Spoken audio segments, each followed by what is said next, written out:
आज हम लोग फिजिक्स का लास्ट चैप्टर ले रहे हैं। The name of the chapter is electric current.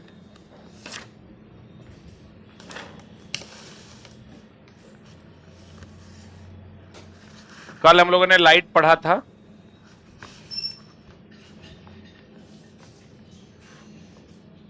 Electric current शुरू करें।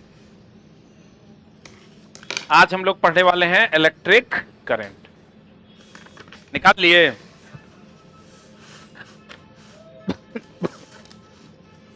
कुछ अच्छे अच्छे प्रश्न हम लिए हैं।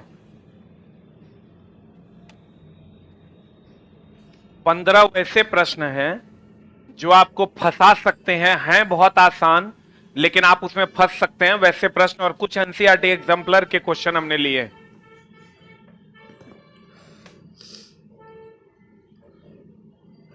पहला क्वेश्चन जो आपका है,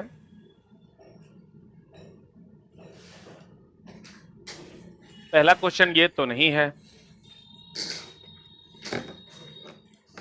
ये है।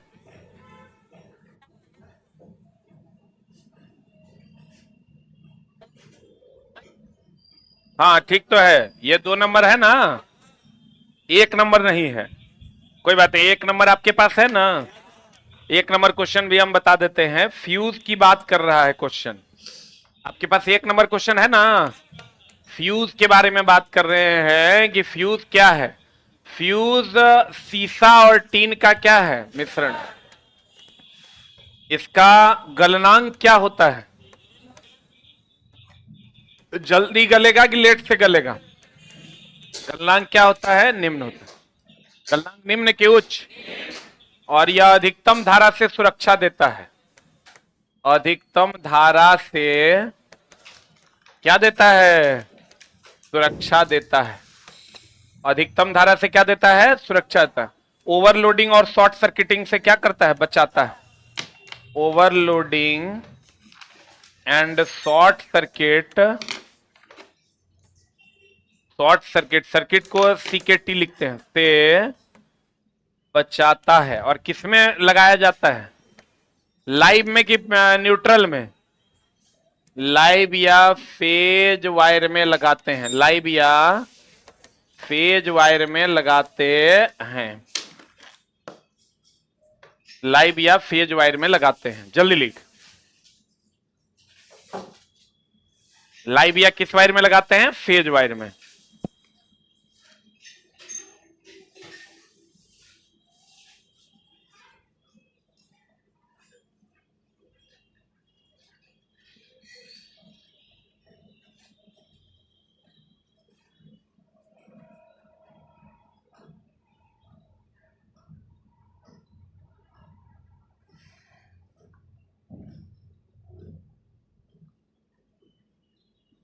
लाइव या किस में लगाते हैं? फेज वायर में।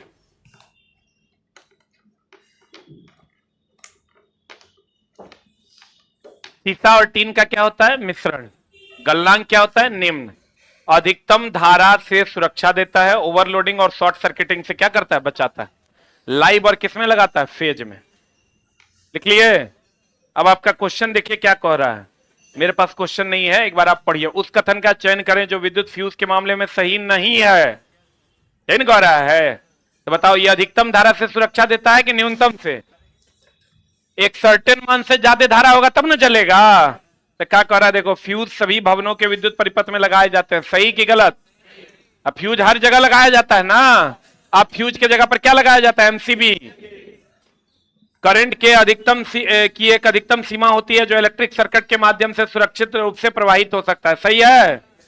करंट की न्यूनतम सीमा होती है। यही तो गलत है। सी नंबर आंसर हो जाएगा। आंसर क्या हो जाएगा? सी। न्यूनतम धारा के अधिकतम धारा से सुरक्षा देता है। अधिकतम धारा से सुरक्षा देता है। अगले प्रश्न की ओर चलते हैं। अगला प्रश्न आकर्षण या विकर्षण का है। एक बात आप हमेशा ध्यान रखिए, गुरुत्वाकर्षण बल, कौन बल दोस्त? गुरुत्वाकर्षण बल केवल किसका बल है? आकर्षण बल। और विद्युतीय बल या चुंबकीय बल, अब बताओ समान आवेश में क्या होता है? अरे प्लस प्लस में क्या होगा? विकर्षण। अब प्लस माइनस में क्या होगा? आकर्षण। सही है। प्लस प्लस में क्या होगा? विकर्षण। अब प्लस माइनस में क्या होगा? आकर्षण। इसका मतलब नॉर्थ पोल में क्या होगा? विकर्षण। और नॉर्थ साउथ में क्या होगा? आकर्षण। इसका मतलब हम ये कह सकते हैं ये आकर्षण तथा कौन बल है? विकर्षण का बल है। पहले तो ये लिख लो फिर बतियाते हैं। आकर्षण या विकर्षण का बल है। गुरुत्वाकर्षण बल केवल क्या चीज का बल है? आकर्षण बल। आप विद्युतीय या चुंबकीय बल, समान आवेश में विकर्षण या समान पोल में विकर्षण हो जाएगा। आकर्षण और विकर्षण दोनों का बल है।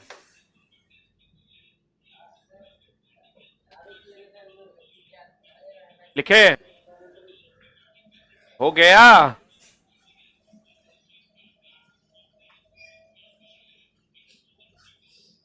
अब एक चीज गौर कीजिएगा, इलेक्ट्रिशियन में जगह नहीं है, वहां लिखो ना रे। पिछला पन्ना में जगह है वो खत्म हो गया, पीछे जगह है वहां लिखो। अब देखो, एक होता है विद्युतीय बल, एक होता है दोस्त मेरे विद्युतीय बल। कौन बल होता है? विद्युतीय बल। एक होता है अस्थिर विद्युत बल। ये दोनों में अंतर जरूर समझिएगा, इसीलिए हम ये क्वेश्चन दिए हैं कि इसको हम समझा सकें। एक होता है विद्युतीय बल और एक होता है क्या? अस्थिर विद्युत बल। अस्थिर विद्युत बल होता है, एक बात बताइए, आप पढ़े होंगे कांच के टुकड़े को रेशम के कपड़े से रगड़ा जाए या बाल में कंघी को रगड़ा जाए, कितना बार बताएं हम? अस्थिर विद्युत बल होता है कौन बल? घर्षण बल। कौन बल? कैपेसिटर में भी अस्थिर विद्युत बल ही लगता है, क्योंकि कैपेसिटर में चार्ज अस्थिर होता है। अब विद्युतीय बल होता है जब प्रवाहित इलेक्ट्रॉन होता है।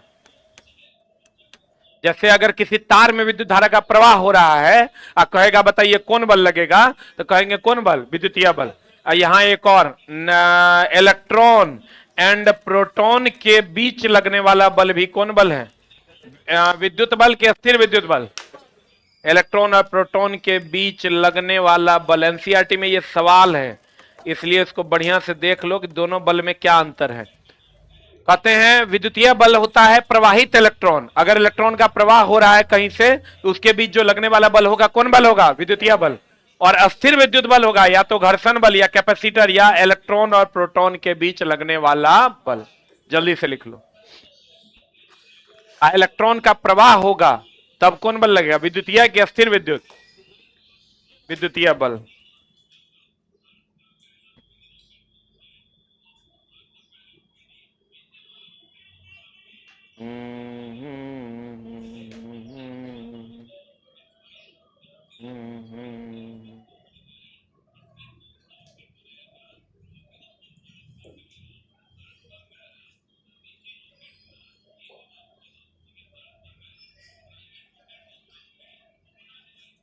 हो गया? अरे हुआ? विद्युतीय बल क्या होगा? एकदम आराम से चला। प्रवाहित इलेक्ट्रॉन में लगने वाला बल कौन बल? विद्युतीय बल। कहीं भी अगर आवेश अस्थिर है तो कौन बल? अस्थिर विद्युत बल। गुरुत्वाकर्षण बल केवल आकर्षण का बल। गुरुत्वाकर्षण बल कौन बल?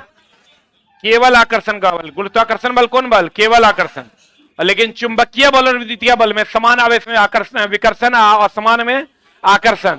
अरे नॉर्थ पोल में क्या होगा? नॉर्थ साउथ में प्लस प्लस में क्या होगा? विकर्षण। अब प्लस माइनस में क्या होगा? आकर्षण। इसका मतलब विद्युतीय और चुंबकीय बल आकर्षण विकर्षण दोनों का बल है। और नाम है गुरुत्वाकर्षण बल। केवल आकर्षण का बल है। सुमित कुमार गुप्ता है मतलब केवल गुप्ता है वो, बोलो न दे। तो गुरुत्वाकर्षण है, इसका मतलब केवल आकर्षण। अब बताओ आंसर। दो वस्तुएं, एनसीईआरटी एग्जाम्पलर का सवाल है, दो वस्तुएं एक दूसरे को प्रतिकर्षित करती है या प्रतिकर्षण हो सकता है। प्रतिकर्षण दो जगह हो सकता है, या तो चुंबकीय अन्यथा विद्युतीय। बता क्या होगा? घर्षण बल में केवल अस्थिर विद्युत बल, केवल चुंबकीय बल के चुंबकीय बल अस्थिर विद्युत बल दोनों में। चुंबकीय में भी विकर्षण प्रतिकर्षण या विकर्षण हो सकता है, और अस्थिर विद्युत बल में भी प्रतिकर्षण या विकर्षण। बताओ नॉर्थ पोल साउथ पोल में आकर्षण की विकर्षण? आकर्षण। नॉर्थ पोल में विकर्षण। अगर लेकिन आपको कह दे चुंबक की असली पहचान क्या है तो कहिएगा विकर्षण। लिख लीजिए चुंबक की असली पहचान, लिखेगा चुंबक की असली पहचान विकर्षण है।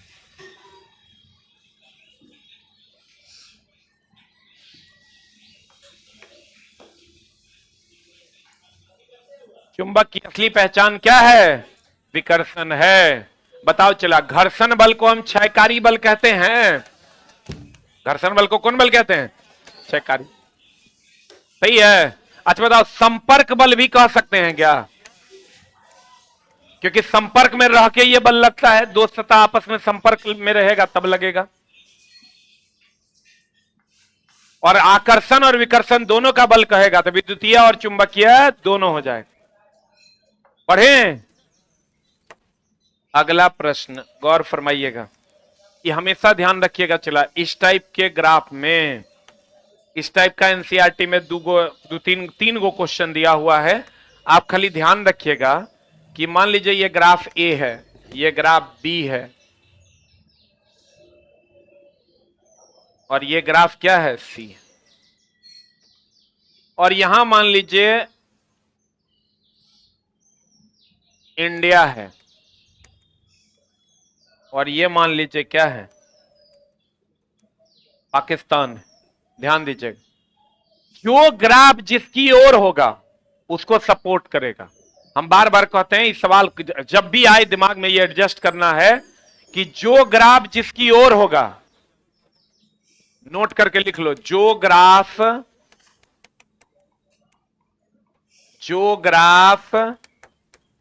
जिसकी ओर होगा उसको सपोर्ट करेगा। जो ग्राफ जिसकी ओर होगा उसको क्या करेगा? सपोर्ट करेगा। जो ग्राफ जिसकी ओर होगा उसको क्या करेगा दोस्त मेरे? सपोर्ट करेगा। अब बताओ हमको, एक किसको सपोर्ट करेगा, इंडिया को कि पाकिस्तान को? इसका मतलब पाकिस्तान का विरोध करेगा, मतलब इसको नुकसान पहुंचाएगा। और सी जो है वो पाकिस्तान का सपोर्ट करेगा और इंडिया का क्या करेगा? विरोध करेगा। बोलो डाउट है? देखो बात बताओ, एकदम सिंपल सा। ई लिख लिए? ई लिख लिए हो?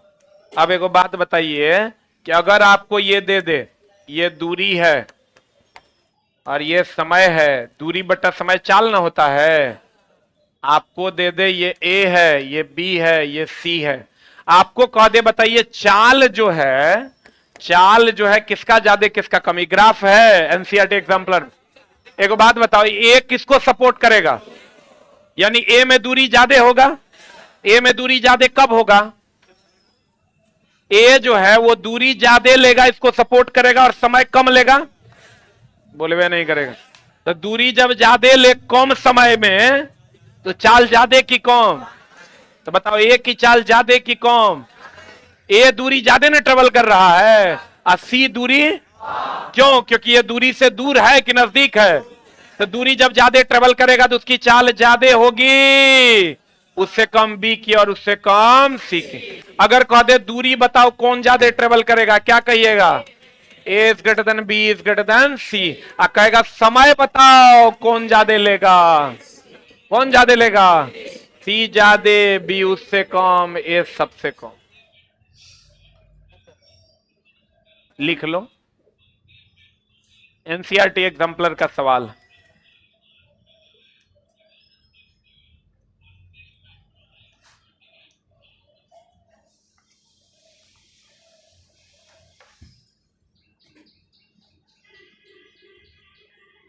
हमसे मोहब्बत कर। समझ में आया कि नहीं आया? चला तुम देखना, 10 दिन 10 कक्षा से तुमको कितना फायदा होगा। जब सवाल बनाओगे ना तब हम याद आएंगे। देखो अगला सवाल कितना आसानी से बन जाएगा, लेकिन थोड़ा सा दिमाग लगा के। सब उल्टा पुल्टा, जहां जहां तुम 15 जगह फंसोगे वो सब करंट का हमने तुमको दिया है, कहीं तुमको फंसने नहीं देंगे। पढ़े बाबू रे। अगर हम तीसरे ग्राफ की ओर चलते हैं, जो ग्राफ आपका किसके किसके बीच है, जो क्वेश्चन है आपका, धारा और वोल्टेज। यहां धारा है और यहां क्या है, वोल्टेज। ये क्या है दोस्त मेरे, धारा। ये क्या है, वोल्टेज। और ये R1 है कि R2? R1। ये क्या है, R2। ये क्या है, R3। बोलो हाँ। तो बताओ धारा का मान सबसे ज्यादा किसमें होगा? R1 में, क्योंकि ये इसको सपोर्ट करेगा ना। R1 में उससे कम, R2 में उससे कम, R3। बोलो हाँ। तो एक बात बताओ, धारा का मान R1 में ज्यादा है। धारा R1 ज्यादा नहीं है। अब उससे भी नहीं तो थोड़ा सा इसे समझ लो, R1 एकर सपोर्ट करेगा कि विरोध करेगा? मान लो हम तो और विरोध करते हैं, हमार नाम है R हमार नाम है प्रतिरोधी आदमी, विरोधी आदमी है। तो हम विरोधी आदमी से तुमको फायदा कब हो सकता है? जब हम कम हो जाएंगे कि हम ज्यादा हो जाएंगे? हम हैं विरोधी आदमी, मान लो हम अन्ना हजारे हैं और हम जो है अरविंद केजरीवाल जी का विरोध करते हैं, ठीक है? तो हमसे उनको फायदा कब पहुंचेगा? जब हमारी वैल्यू कम हो जाएगी। ई कह रहा है कि हम तो और सपोर्ट करेंगे। ये कहता रे बाबू तोर नाम है प्रतिरोधी, तू है विरोधी, तू हमारा सपोर्ट तब करेगा जब तू कम हो जाएगा। बोलो, इसका मतलब R1 सबसे कम होगा, उसके बाद R2 होगा और इसके बाद R3। अगर तोर सपोर्टर तोरा फायदा कब पहुंचाएगा? जब तू बढ़ेगा। अब विरोधी कब तोरा फायदा पहुंचाएगा? जब वो घटेगा। ई कह रहा है हम तोरा फायदा पहुंचाएंगे, कहता है जल्दी से तू घट जो, तू विरोधी है, तो नामे है प्रतिरोधी। बुझा रहा है कि नहीं बुझा रहा है? बुझा रहा है पक्का। वही अगर इस ग्राफ में आप चलते, इस ग्राफ में अगर आप चलते तो यहां क्या होता? ये दूरी है, इस समय है, तो भैया दूरी और वेग में बताओ सपोर्टिव नेचर है कि विरोधी नेचर है? जितना ज्यादा वेग उतना ज्यादा दूरी, जितना सपोर्टर बढ़ेगा उतना नेता बढ़ेगा। तो सपोर्टिव नेचर है, यानी ई जो है ए का मान क्या हो जाएगा? ज्यादा हो जाएगा, क्योंकि भैया एकर मान ज्यादा होगा तब ना नेताजी का मान ज्यादा होगा। बुझा रहा है? सपोर्टिव आदमी बढ़ेगा तब हम बढ़ेंगे, अब विरोधी आदमी घटेगा तब हम घटेंगे। आई जो प्रतिरोध है, ये जो प्रतिरोध है दोस्त मेरे, ये विरोधी है कि सपोर्टर है? धारा का विरोध करता है, तो विरोध करता है तो कहे तुम कम हो जाओ। बुझाता रहो, लिखो। पिछला वाला भी लिखना है क्या? पिछला वाला लिख लिए, इसको लिख। कितना बढ़िया टीचर है हमसे, देखो अभी। लेकिन थोड़ा एहसास नहीं होगा, अभी तक घर की मुर्गी दाल बराबर। पूछो उनसे जो हमें पाने के लिए तरसते हैं, उनसे क्या पूछते हो जिन्हें हम आसानी से मिल जाया करते हैं? चल लिख। हाँ चल लिख ना रे।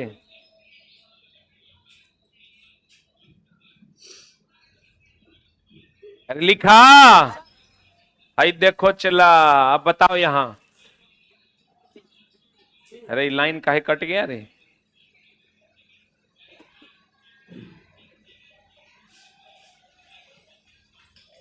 एक मिनट चला, लाइनवा कट गलो रे। क्या हुआ है रे? लाइन कट गया जनरेटर?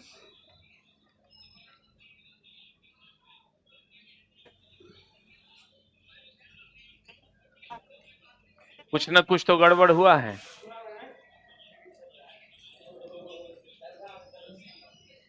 इतना देर तक तो मामला नहीं गड़बड़ाता था। हेलो हेलो हेलो, अरे लाइन भाई आ जाओ। R1 करंट, करंट का नाम लिए देखो आ गया करंट ना। तो R1 का मान कम की ज्यादा, और उससे कम, सबसे कम R। कौन हो जाएगा answer? T for cat. R1 सबसे कम, R2 R3। अगला प्रश्न, ओम चचा का नियम। किसका नियम चला? ओम का नियम देखो, हम हर वो बात तुमको बता रहे हैं चला जहां तुम फंस जाओगे। ओम का नियम कहता है voltage is directly proportional to current, लेकिन ये ध्यान रखना नियत ताप पर। किस पर चला? और यहां से भी बराबर आई और समानुपाती का चिन्ह हटाएंगे तो कहा जाएगा कांस्टेंट। एक तो ये बात, और दूसरा ओम के नियम का ग्राफ होता है ऐसा। तीसरा पॉइंट, यह अर्धचालक और विद्युत अपघट्य पर लागू नहीं होता है। अर्धचालक तथा विद्युत अपघट्य पर ओम का नियम लागू, अपघट्य पर, विद्युत अपघट्य पर ओम का नियम लागू नहीं होता। जल्दी लिख।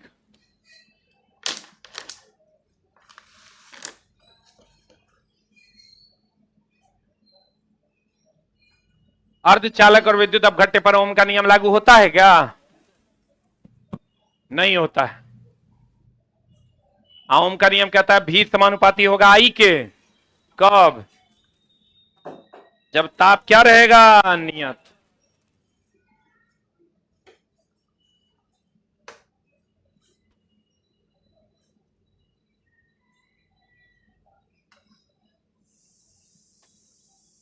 तेरे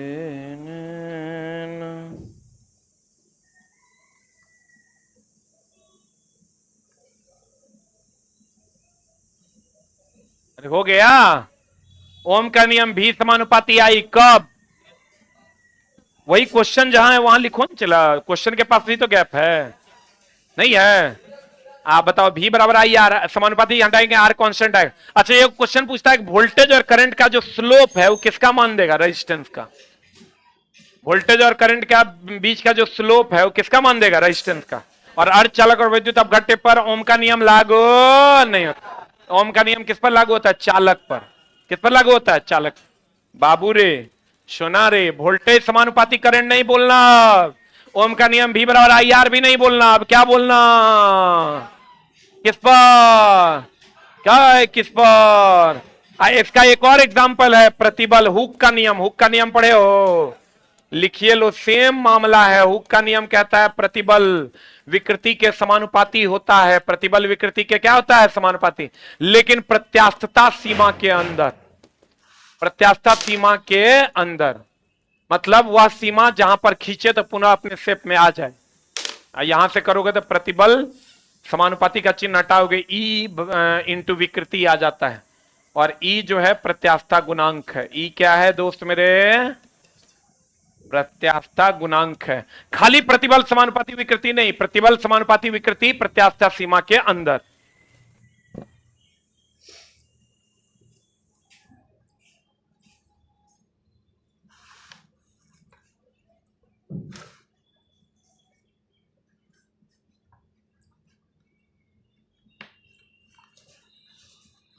हो गया?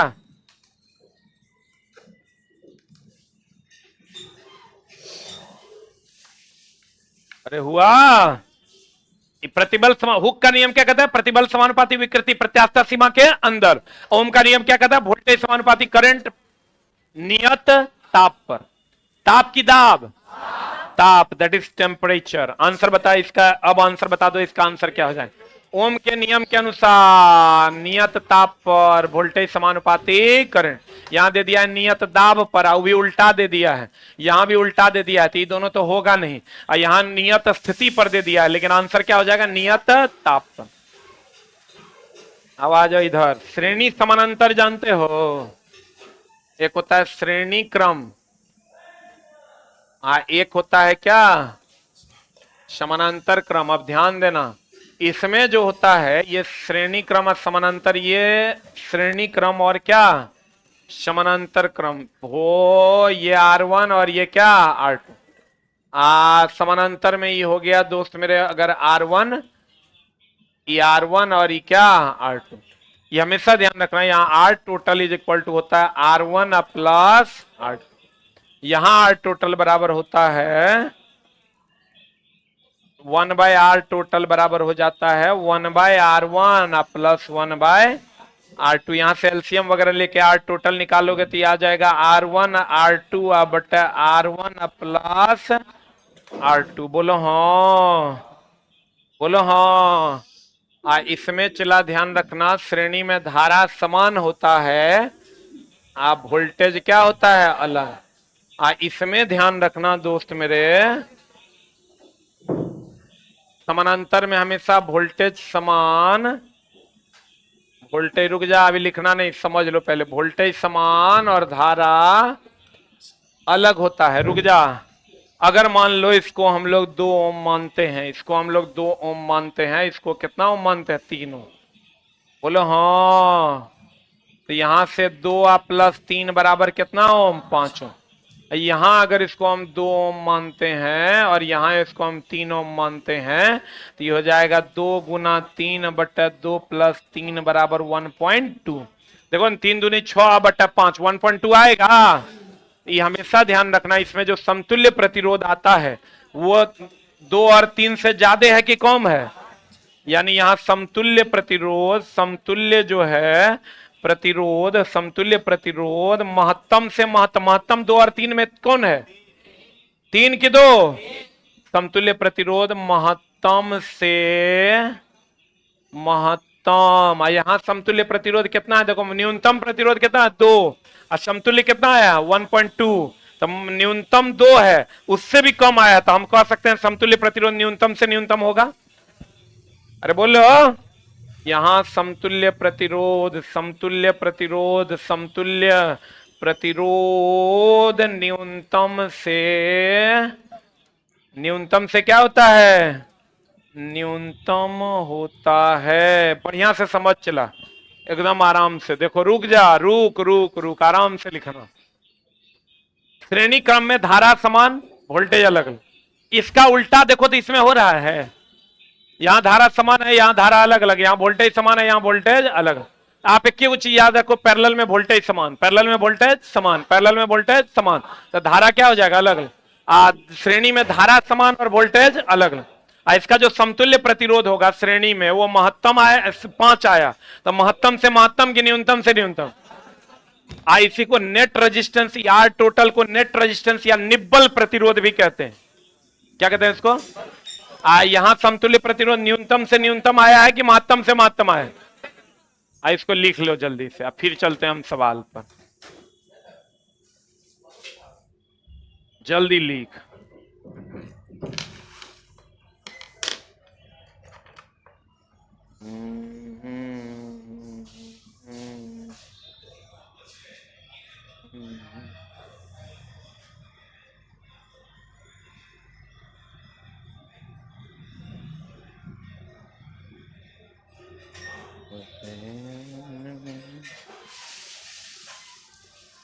पीडीएफ कहाँ मिलेगा? सामने जो टेलीग्राम का लिंक है उसमें मिल जाएगा।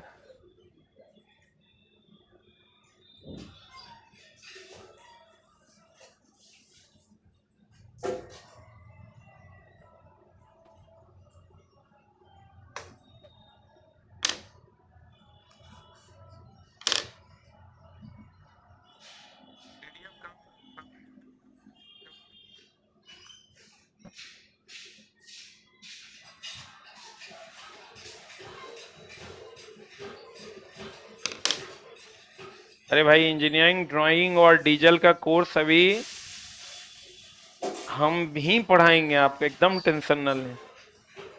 अभी जो टीचर का अपलोड हुआ है वो आपको दिए हैं तत्काल के लिए, उसको हम भी पढ़ाएंगे। हो गया? अरे हुआ?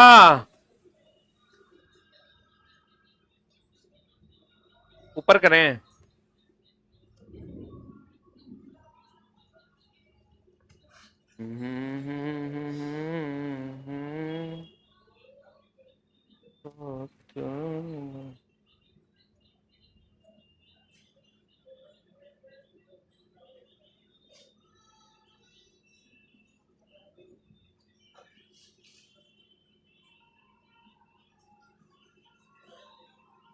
हो गया? अरे हुआ हो। समानांतर में वोल्टेज समान, समानांतर में वोल्टेज समान, समानांतर में वोल्टेज समान, समानांतर में वोल्टेज समान। पढ़े?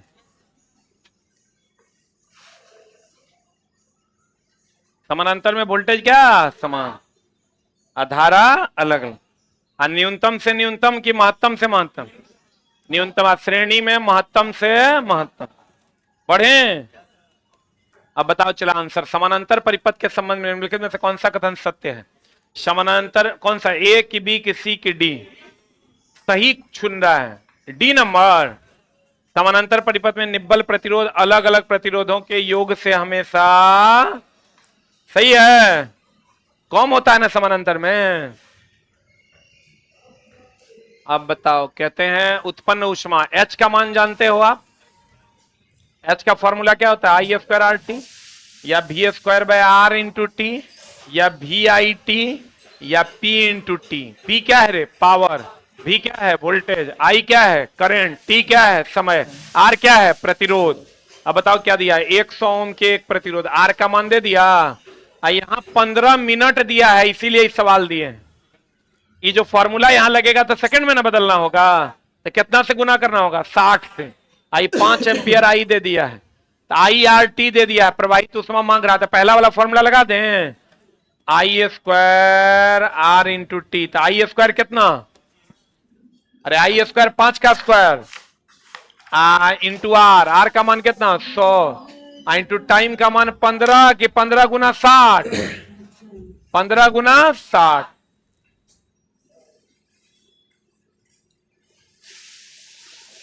तुझे ढूंढते हैं। अब यहां से भी आंसर तक पहुंचना थोड़ा सा मुश्किल हो जाएगा तुम्हारे लिए, लेकिन तेज बच्चा होगा तो पहुंच जाएगा। कैसे पहुंचेगा बताओ?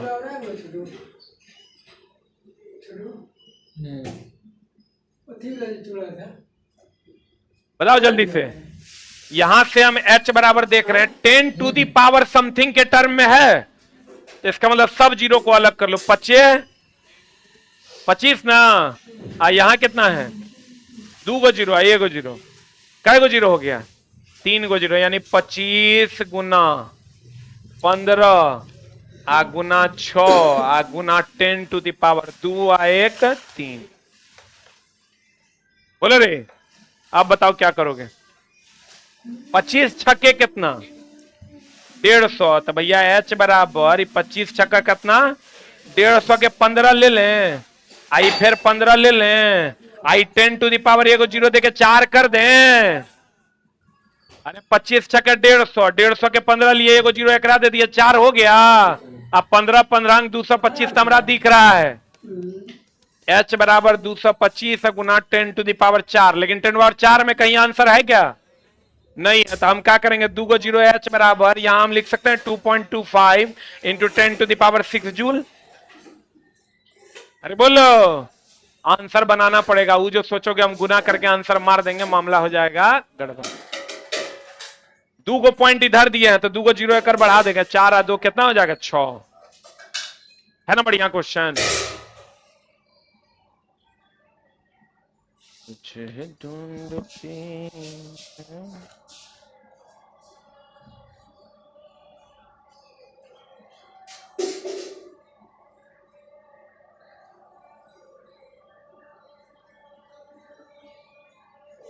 वो लड़का लिखता है, गुरुजी इतना अच्छा क्यों पढ़ाते हैं, एक दिन भी आपके बिना मन नहीं लगता है। तेरा मजाक लग रहा है? 4 दिन हम तुम्हारे जीवन से चले जाएंगे, तुरा लगेगा कुछ हरा गया है। ये पढ़ने वाला बच्चा, छोटा चोर को तो भारी लग रहे होंगे। ये पढ़ने वाला बच्चा। चला देखो कितना स्टैंडर्ड का क्वेश्चन है, the best of the best. गुना करके जो सोचेगा 2 गुना 3 गुना 5 करके आप मार देंगे, 5 या 15 दूनी 30 जूल, वैसा कुछ नहीं मिलेगा। अगला प्रश्न, किसी वस्तु का परावैद्युत स्थिरांक हमेशा 1 से अधिक। घर्षण गुणांक का नाम सुना है? अरे घर्षण गुणांक सुना है? अरे बोलो ना रे। घर्षण गुणांक जो है, देखो हम कुछ कुछ स्थिरांक आपको बताते हैं। घर्षण गुणांक ये हमेशा 0 से बड़ा और 1 से क्या होता है? छोटा। अपवर्तनांक, अपवर्तनांक, अपवर्तनांक हमेशा 1 से क्या होता है? बड़ा।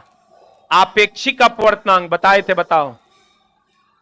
आपेक्षिक अपवर्तनांक हमेशा 1 से बड़ा भी होता है और 1 से क्या होता है? छोटा। ये परावैद्युत स्थिरांक कुचालकता को बताता है। किसको बताता है? कुचालकता को। अब परावैद्युत स्थिरांक हमेशा 1 से अधिक होता है। परावैद्युत स्थिरांक हमेशा 1 से अधिक होता है। यही तो 2-3 गो है जो तोरा पूछता है।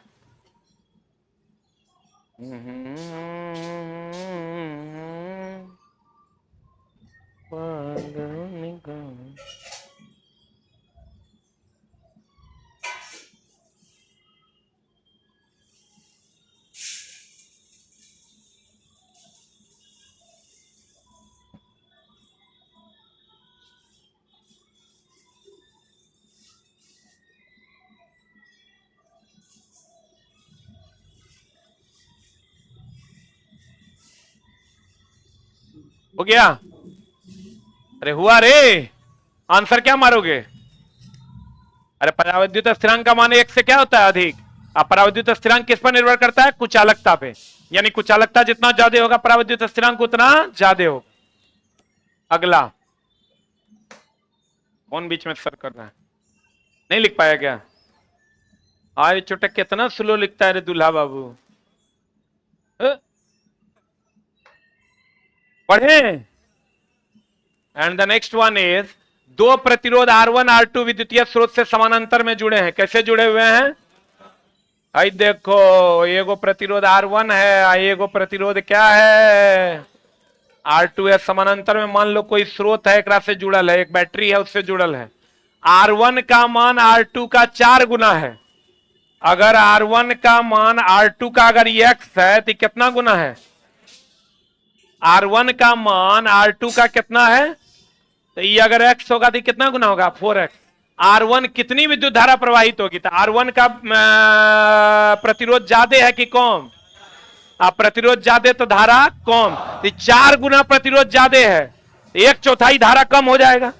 क्योंकि भैया I बराबर V बटा R। यहां R के जगह 4R दे दोगे, 4 गुना कर दोगे तो भैया ये भी ना 1/4 हो जाएगा। और देखो, नहीं समझ में आ रहा है क्या रे? प्रतिरोध ज्यादा तो धारा कम, प्रतिरोध दुगुना तो धारा आधा, प्रतिरोध 8 गुना धारा 1/8। बोलो। तब प्रतिरोध कह रहा है कि यदि R1 R2 R1 का मान R2 से 4 गुना है, ये R1 का जो मान है इससे 4 गुना है, तो ये x है तो कितना गुना? 4x। तो भैया अगर प्रतिरोध तो कह रहा है R1 कितना विद्युत धारा, तो R1 कहेगा तो ये 1/4 हो जाएगा कि नहीं हो जाएगा? क्योंकि 4 गुना प्रतिरोध तो 1/4 धारा, 4 गुना प्रतिरोध तो 1/4 धारा। आंसर बताओ क्या हो जाएगा? आए रे, मार दें आंसर, है ना? Smart question. अगला प्रश्न,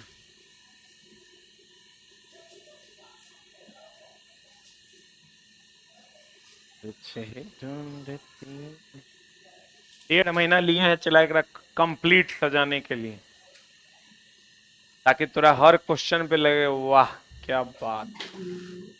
और अच्छे अच्छे प्रश्न आपको मिलेंगे। देखिए अगला बता, 12 ओम प्रतिरोध के तांबे के तार को वृत्ताकार मोड़ में, तो बताओ R समानुपाती कितना होता है? L।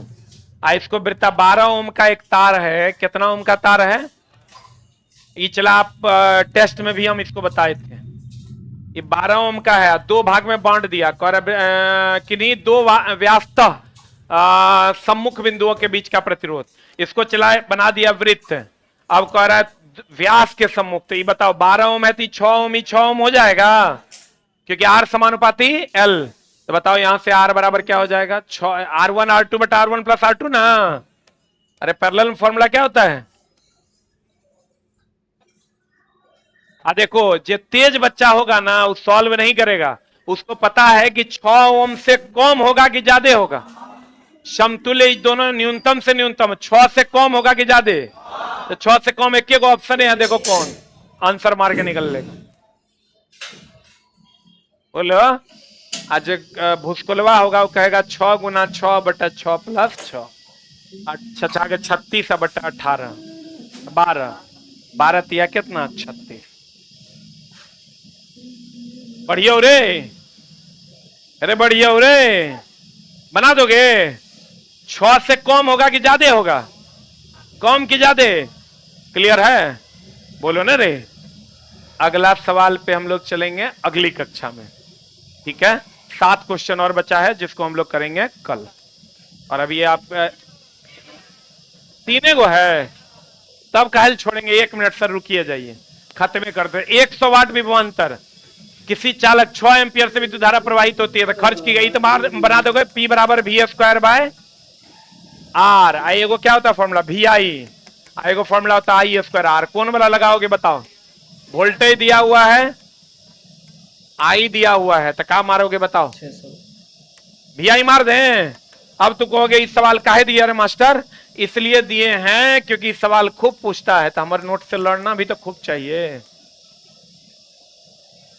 ये फिक्स क्वेश्चन है, तब ना कहेगा अरे झा सर वाला वो पूछा था, नहीं तो कहेगा अरे वो सब जो करवा रहा था फेज 1 फेज 2 ओकरा से देखो था ये नहीं था, हमरा पता है पूछवे करेगा। हम अपना तनी पे फेरिया लेके चलते हैं भाई। क्या पढ़ियो रे। अगला 1 मिनट 20 सेकंड है। देखो टाइम को एकदम बढ़िया से पुट करना, किलोवाट बढ़िया से करना। 1 मिनट 20 सेकंड बोले तो 60 है 20 कितना 80 सेकंड है। 60 किलो जूल क्यों दिया हुआ है। 60 किलो जूल बोले तो 60 गुना 1000 जूल हो जाएगा। तो शक्ति ज्ञात कीजिए, बताओ क्या होगा। उष्मा दे दिया है तो शक्ति बराबर होता है कार्य बटा समय। क्या निकालना है शक्ति। कार्य का मान कितना है 60 गुना 10 टू द पावर 3। 1000 को आप बटा समय लिखेंगे 80। अब सॉल्व करो कितना आता है। कितना आता रे 750 वाट। अरे बोलो आंसर। खाली ध्यान ये रखना कि यहाँ मिनट सेकंड को मिनट सेकंड में बदल देना है, यहाँ जूल किलो जूल को किस में बदल देना जूल में। अरे बढ़िया रे लास्टे है। एक इलेक्ट्रिक ओवन ही तो बना देगा, बता दिए तुरंत। 250 2500 वाट द्वारा 5 घंटे उपयोग किए जाने वाली ऊर्जा कितना होगा बनेगा। बताओ कितना होगा, सबको गुना कर दो। टाइम घंटा में रहने देते हैं इस फॉर्मूला में कि मिनट सेकंड में। इस फॉर्मूले में हमेशा टाइम किस में रहेगा घंटा में। तो बताओ बटा 1000 कर दो। 2020 गिल लो। 25 पंचा 125 125 बटा 10 12.5 क्या रे 12 देखो यहां भी जूल है 12.5 जूल की 12.5 किलोवाट आवर। अरे दोस्त मेरे यूनिट ना है रे। उपयोग की जाने वाली ऊर्जा, ऊर्जा को हम लोग यहाँ जूल में लिखेंगे कि किलोवाट आवर में। तो देखो दोनों ऑप्शन दिया हुआ है, क्या मारिएगा ए की बी किसी की D for dog is the right answer. खत्म। अरे बोलो खत्म। That's the ending. अब कल हम लोग स्टार्ट करेंगे क्या केमिस्ट्री के कुछ अच्छे पला जाइए सर।